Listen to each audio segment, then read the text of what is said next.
السلام علیکم ورحمۃ اللہ وبرکاتہ۔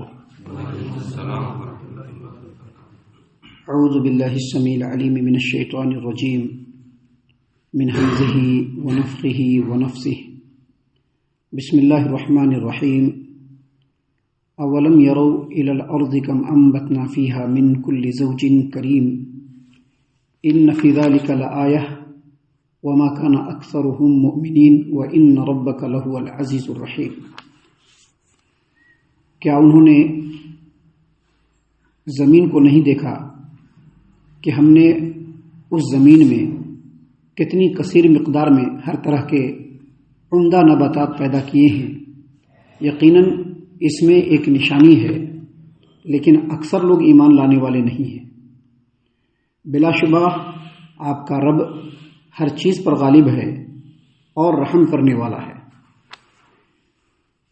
محترم سامعین کرام، سورۃ الشعراء سورہ نمبر 26 اور اسی سورت سے آیت نمبر 7، 8، 9 یعنی ابتدائی 7، 8، 9 یہ 3 آیات ابھی آپ کے سامنے تلاوت کی گئیں۔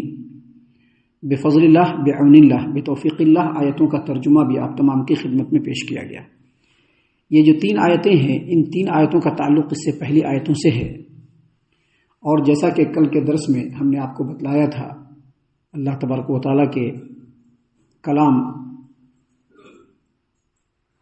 سورۃ الشعراء آیت نمبر 1 سے لے کر کے 6 تک جو باتیں ہم نے آپ کے سامنے پیش کی تھی آیتوں کی روشنی میں، وہ یہ ہے کہ اللہ تبارک و تعالیٰ نے سب سے پہلے یہ بتلایا کہ یہ جو قرآن کریم ہے، اس قرآن کریم کے اندر جو آیات ہیں، جو باتیں ہیں، اللہ تبارک و تعالیٰ کے جو احکام ہیں، جو پیغامات ہیں، وہ اتنے واضح ہیں، اتنے کلیئر ہے کہ اس کو کوئی بھی سمجھ سکتا ہے۔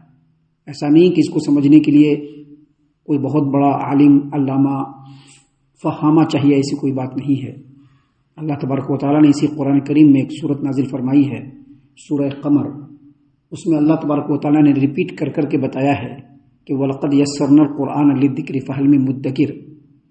ہم نے اس قرآن کریم کو سمجھنے کے لیے آسان کر دیا ہے، سمجھنے کے لیے، نصیحت حاصل کرنے کے لیے، نصیحت لینے کے لیے آسان کر دیا ہے۔ اسی وجہ سے آپ نے دیکھا ہوگا نبی کریم صلی اللہ علیہ وسلم کے زمانے سے خود نبی کریم صلی اللہ علیہ وسلم بھی قرآن کریم کی آیتوں کو لوگوں کے سامنے تلاوت کرتے، اس کے معنی اور مفہوم کو لوگوں کے سامنے بیان کرتے، اس کے ذریعے سے لوگوں کو تعلیم دیتے، ان کا تزکیہ کرتے۔ کیونکہ سبھی آدمی تو عالم نہیں ہے۔ ابھی سبھی کو سکھانے والے کون ہیں؟ نبی کریم صلی اللہ علیہ وسلم۔ نبی کریم صلی اللہ علیہ وسلم کو سکھانے والے کون؟ اللہ تبارک و تعالیٰ جبرائیل امین کے ذریعے سے، اور نبی کریم صلی اللہ علیہ وسلم نے صحابہ کرام کو سکھایا۔ ویسے ہی آج کے ڈیٹ میں بھی الحمدللہ علماء کرام کی ایک کثیر تعداد ہے جو آپ کے سامنے قرآن کریم کا درس پیش کرتے ہیں۔ ایسے دروس کو لازم پکڑیے۔ اسی لیے اللہ تبارک و تعالیٰ نے یہاں پر بیان فرمایا ہے کہ یہ جو کتاب ہے، یہ جو قرآن ہے، اس کے اندر جو آیات ہیں اتنی واضح ہیں، اتنی کلیئر ہیں کہ اس کو کوئی بھی سمجھ سکتا ہے۔ لیکن ان تمام باتوں کے باوجود مشرکین مکہ کے سامنے ان باتوں کو پیش کیا جاتا تھا۔ وہ سمجھتے بھی تھے، لیکن سمجھنے کے بعد بھی سمجھنے کے لیے ریڈی نہیں تھے، وہ ایمان لانے کے لیے تیار نہیں تھے وہ۔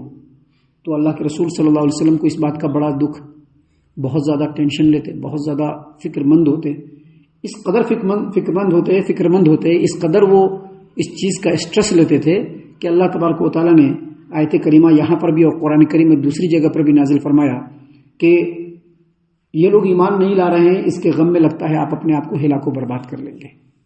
اس کے بعد اللہ تبارک و تعالیٰ نے یہ بتلایا کہ اگر اللہ تبارک و تعالیٰ چاہے گا تو سارے کے سارے ایمان والے ہو جائیں گے۔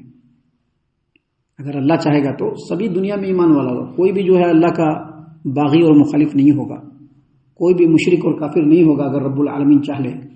لیکن اللہ تبارک و تعالیٰ نے اس دنیا کو امتحان گاہ بنایا ہے۔ ہر آدمی کو اللہ تبارک و تعالیٰ نے عقل، شعور اور خوشمندی سے نوازا ہے، اور اس کے بعد اللہ تبارک و تعالیٰ نے نبیوں کا سلسلہ جاری فرمایا، اور سب سے آخر میں محمد عربی صلی اللہ علیہ وسلم کو بھیجا اور ان کے پر اس قرآن کریم کو نازل کیا۔ مقصد یہ ہے کہ اس قرآن کریم کو لوگ سمجھیں، دیکھیں، اس میں اللہ نے کیا بیان فرمایا ہے، اس کی کیا حقیقت ہے، اس کو سمجھ کر کے اس سے ہدایت حاصل کرنے کی کوشش کرے گا تو اس کو ہدایت ملے گی۔ لیکن اللہ نے انہی آیتوں کے اندر بیان فرمایا کہ جب بھی رحمان کی طرف سے کوئی نصیحت آتی ہے تو یہ لوگ منہ موڑ لیتے ہیں، جھٹلا دیتے ہیں. تو جو جھٹلانے والے ہیں ان کا انجام بہت ہی جلد وہ خود دیکھ لیں گے، جیسا کہ مشرکین مکہ نے اپنا انجام دیکھ لیا. اب یہاں پر اللہ تبارک و تعالیٰ نے بیان فرمایا، چونکہ مشرکین مکہ کے سامنے جب اللہ تبارک و تعالیٰ کے رسول صلی اللہ علیہ وسلم قرآن کریم کی آیتوں کو پیش کرتے تو ان لوگوں کا ایک ہی زیادہ تر بات ہوتی تھی کہ اگر نبی ہے تو معجزہ لا کر کے دکھلاؤ، اگر اللہ کے نبی ہیں یہ تو یہ معجزہ لا کر کے دکھلائے تاکہ ہم لوگوں کو اس پر ایک دم یقین ہو جائے. معجزے کے تعلق سے بڑی تفصیل سورہ بنی اسرائیل کے اندر بھی ہے، قرآن کریم کے دوسری آیتوں میں بھی ہے کہ مشرکین مکہ کیا کیا معجزہ مانگتے تھے. اللہ تبارک و تعالیٰ نے یہاں پر آگے بیان فرمایا کہ اولم یرو الی الارض کم انبتنا فیہا من کل زوج کریم، کیا انہوں نے زمین کو نہیں دیکھا کہ ہم نے اس میں کتنی کثیر مقدار میں ہر طرح کے عمدہ نباتات پیدا کیے. نباتات کہتے ہیں پیڑ پودوں کو. نباتات کس کو کہتے ہیں؟ پیڑ پودے. جتنے بھی پیڑ پودے ہیں اس کو اردو میں نباتات کہتے ہیں، ہندی میں ونسپتی کہتے ہیں، اور انگلش میں ایک اس کا فیکلٹی ہے بوٹنی، آپ نے سنا ہوگا. بوٹنی اور زولوجی جو بایولوجی کے اندر آتا ہے، بوٹنی، تو اسی کو کہتے ہیں نباتات. تو اللہ تبارک و تعالیٰ نے یہاں پر بیان فرمایا ہے کہ کیا انہوں نے زمین کو نہیں دیکھا کہ ہم نے ان میں اس زمین میں کتنی کثیر مقدار میں ہر طرح کے عمدہ نباتات پیدا کیے. یعنی اگر معجزہ دیکھنا ہی ہے انسانوں کو، وہ صرف مشرکین مکہ کو نہیں، آج کے ڈیٹ میں بھی اگر انسان کو معجزہ دیکھنا ہی ہے، اگر وہ اللہ پر ایمان لانا چاہتا ہی ہے، اگر اس کو یہ ہے کہ نہیں میں اللہ پر ایمان لاؤں گا، مجھ کو کوئی ایسی بات مل جائے کہ میں اس پر یقین کر کے اللہ پر ایمان لے آؤں، تو اللہ نے فرمایا کہ اگر معجزہ ہی چاہیے تو اس زمین کو دیکھ لو. پوری دنیا میں زمین ایک ہے یا دو ہے؟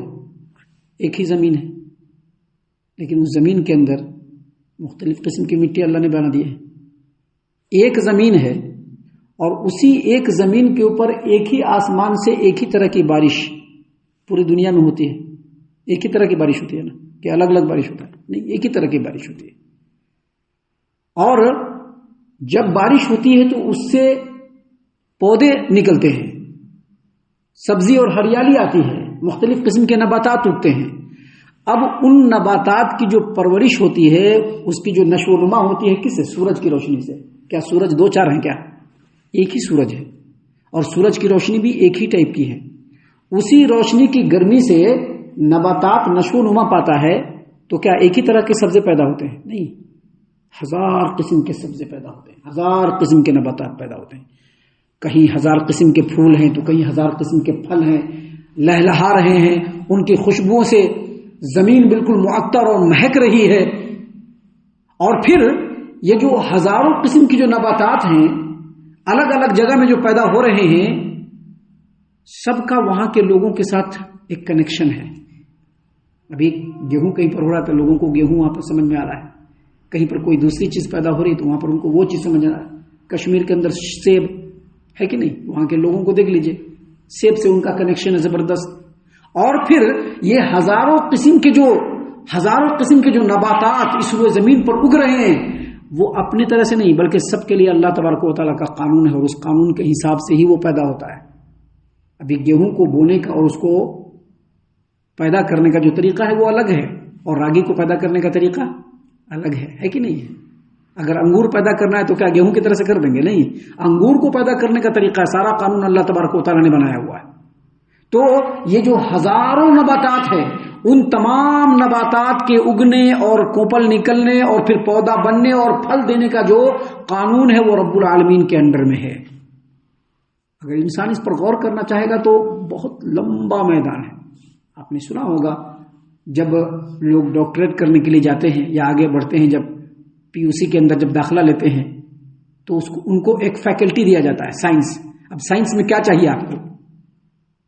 باٹنی چاہیے کہ زولوجی چاہیے؟ یعنی باٹنی جس کو کہتے ہیں ونسپتی وگیان، جس کو کہتے ہیں علم نباتات، اس کی ایک مکمل فیکلٹی ہے، ایک وسیع میدان ہے. آدمی اس میں جتنا غور کرے گا اللہ تبارک و تعالیٰ کی قدرت کی جو پرتیں ہیں وہ کھلتی جائیں گی، اور اس کے دل کے اندر جو ہے اللہ تبارک و تعالیٰ کی عظمت رچتا بستا جائے گا. لیکن شرط کیا ہے؟ اللہ پر ایمان لانے کا دل کے اندر ارادہ ہوتا. آج کے دن میں بہت سارے سائنس میں جو ہے ڈاکٹریٹ کیے ہوئے ہیں، باٹنی کیے ہوئے کہ نہیں، لیکن ان کو کچھ بھی پتہ نہیں ہے. وہ صرف ایک علم لینے کے لیے کر رہے ہیں، نہیں، ہمارا رب نے اس نے پیدا کیا ہے، کیا باریکی ہے اس میں غور کرنا. اسی لیے اللہ تبارک و تعالیٰ نے یہاں پر بیان فرمایا کہ اولم یرو الی الارض کم انبتنا فیہا من کل زوج کریم. اگر ان لوگوں کو معجزہ ہی چاہیے تو کیا ان لوگوں نے زمین میں نہیں دیکھا کہ ہم نے کئی طرح کے عمدہ نباتات پیدا کیے ہیں. ان فی ذلک لآیہ، اس میں البتہ نشانی ہے. کس کے لیے؟ جو سمجھنے والا ہے اس کے لیے. لیکن جو سمجھنے والا نہیں، جو ایمان لانے والا نہیں، اس کے لیے کوئی نشانی نہیں. بے شمار ویگیانک ہے کہ نہیں، بوٹنی میں مہارت رکھتا ہے، سبزوں کی، پیڑ پودوں کی اور مختلف قسم کی جڑی بوٹیوں کی وہ خاصیت جانتا ہے. آپ اس کو افریقہ کے جنگلوں میں بھیج دیے تو کیا کیا وہ جو ہے انوینٹ کر کے لے آئے گا، انسندھان کر کے لے آئے گا، شودھ کر کے لے آئے گا، تجربہ کر کے لے آئے گا کہ یہ وہ ہے، یہ وہ ہے، سب لے آئے گا. لیکن اس کو علم نہیں ہو رہا ہے، اس کو اللہ تبارک و تعالیٰ کا جو قدرت کاملہ اس کو کھل نہیں رہی ہے. تو اللہ نے کہا کہ اگر معجزہ ہی کسی کو دیکھنا ہے تو وہ زمین کی طرف دیکھے کہ ہم نے کئی طرح کے عمدہ نباتات پیدا کیے ہیں، یقیناً اس میں ایک نشانی ہے. لیکن اللہ نے پھر آگے فرمایا وما کان اکثرهم مومنین، لیکن اکثر لوگ ایمان نہیں لاتے، اکثر لوگ ایمان نہیں لاتے. تو اس سمجھنے کی چیزیں ہیں. اللہ تبارک و تعالیٰ نے مزید آگے کہا وَإِنَّ رَبَّكَ لَهُوَ الْعَزِيزُ الرَّحِيمُ، اور یقیناً آپ کا رب جو ہے وہ غالب ہے اور رحم کرنے والا ہے. غالب ہے اور رحم کرنے والا ہے، کیا مطلب؟ اگر اللہ چاہے تو اس روئے زمین سے مشرکوں کو پلک جھپکتے ختم کر دیں، کرتے کہ نہیں کرتے؟ لیکن اللہ تبارک و تعالیٰ صرف غالب نہیں، رحم کرنے والا بھی ہے. اس لیے ہم لوگ کہتے ہیں بسم اللہ الرحمن الرحیم، شروع اللہ کے نام سے جو رحمان ہے. رحمان کا مطلب ہی یہی ہے کہ رحمان کے اندر جو رحم کی صفت ہے وہ اتنی وسیع ہے کہ اگر کوئی رحمان کے خلاف بولتا بھی ہے تو اللہ اس کو رزق دیتا ہے. اگر کوئی رحمان کے خلاف مٹی پتھروں کے سامنے جھکتا ہے تب بھی اس کو اللہ تعالیٰ رزق دیتا ہے، ہر ایک کو کھلا رہا ہے. یہ رحمان ہے. اس لیے اللہ نے کہا وَإِنَّ رَبَّكَ لَهُوَ الْعَزِيزُ الرَّحِيمُ، یعنی اللہ تبارک و تعالیٰ اس قدر غالب ہے اور قدرت رکھتا ہے کہ جو اللہ کے دشمن ہیں، جو اللہ تبارک و تعالیٰ کی مخالفت پہ ہیں، جو شرک و کفر میں پڑھ کر کے لوگوں کو توحید کے رستے سے روک رہے ہیں، اللہ تعالیٰ ان کو صفحہ ہستی سے مٹا دے. لیکن اللہ تبارک و تعالیٰ صرف غالب نہیں بلکہ اللہ تبارک و تعالیٰ الرحیم، رحیم بھی ہے، لوگوں پر رحم کرنے والا بھی ہے. ہم اللہ سے دعا کرتے ہیں کہ اللہ تعالیٰ ہم تمام کو ان تمام باتوں کے اوپر خوب غور و فکر اور تدبر کرنے کے ساتھ ساتھ ان باتوں پر عمل کرنے کی بھی توفیق عنایت فرمائے، آمین. اللہ تعالیٰ ہم تمام کو صحیح معنوں میں پکا سچا مومن مسلمان بنائے، اللہ اور اس کے رسول صلی اللہ علیہ وسلم کی اطاعت و فرما برداری کرنے والا بنائے، صحابہ کرام رضی اللہ عنہم کے طریقے پر چلنے والا بنائے، جنت الفردوس میں جگہ عطا فرمائے. اے اللہ ہم تمام کو جہنم سے پناہ دے، اے رب العالمین ہم تمام کو جہنم سے پناہ دے، اے مالک الملک ہم تمام کو جہنم سے پناہ دے، آمین یا رب العالمین. وما علینا الا البلاغ المبین. تبارك الذي نزل الفرقان على عبده ليكون للعالمين نذيرا.